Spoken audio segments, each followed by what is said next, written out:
जय श्री राम दोस्तों। आज मैं आपके लिए कहानी लेकर आई हूँ जिसका नाम है शरारत का फल। एक बार की बात है, एक गांव में नीलेश नाम का एक लड़का रहता था। वो बहुत ही शरारती था।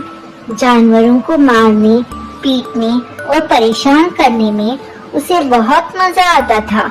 नीलेश हमेशा अपने पास एक गुलेल रखता था। इस गुलेल का प्रयोग वो जानवरों को मारने के लिए किया करता था। पिछली दिवाली पर नीलेश ने सड़क पर जाते हुए एक कुत्ते के पिल्ले की पूंछ में पटाखे बांध दिए थे।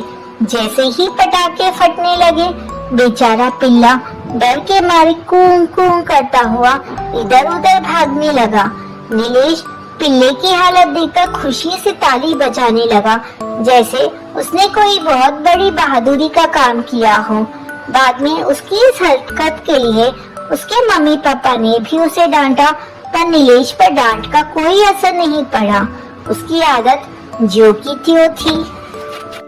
इस बार छुट्टियों में नीलेश अपने गांव गया। गांव में उसके दादा दादी रहते थे। नीलेश को देखकर दादी खुश होकर बोली, बेटा अच्छा किया जो यहाँ आ गए। यहाँ तुम्हारे मन भी लगा रहेगा और तुम्हारी सेहत भी बन जाएगी। नीलेश को गांव का वातावरण बहुत पसंद आया। वहाँ चारों ओर हरियाली और शांति थी। यहाँ उसे ना कोई डांटने वाला था और ना स्कूल जाने की चिंता थी और ना ही पढ़ाई या होमवर्क करने की परेशानी। वो रोज दादाजी के साथ खेतों में जाया करता था। एक दिन दादाजी ने नीलेश से कहा, बेटा नीलेश, बगीचे के आम पक गए हैं, जाकर कुछ आम तोड़ कर ले आओ। मैं अभी गया और आया दादाजी, नीलेश ने कहा और वो बगीचे की तरफ दौड़ पड़ा। बगीचे में पहुंचकर वो एक पेड़ पर चढ़कर आम तोड़ने लगा। अचानक उसकी नजर सामने के पेड़ पर बैठे एक बंदर पर पड़ी। बंदर देखकर नीलेश को एक शरारत सूझी। वो धीरे धीरे पेड़ से उतरा। फिर उसने अपनी जेब से गुलेल निकालकर उस पर पत्थर चढ़ाकर उस बंदर पर निशाना लगाया। पत्थर लगते ही वो बंदर बौखला गया और जोर से छलांग लगाकर नीलेश पर टूट पड़ा। उसने अपने दोनों पंजों से नीलेश को कई जगह नोच दिया। बचाओ बचाओ, नीलेश जोर से चिल्लाने लगा। शोर सुनकर दादा दादी समेत आसपास के कई लोग वहां आ गए। लोगों को देखकर बंदर भाग गया।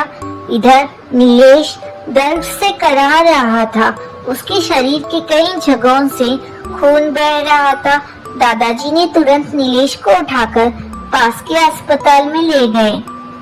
डॉक्टर ने घावों में दवाई लगाई। अस्पताल के डॉक्टर ने दादाजी से कहा, चिंता की कोई बात नहीं, घाव ज्यादा गहरा नहीं है, पर हाँ इसे रेबीज के इंजेक्शन लगाने पड़ेंगे।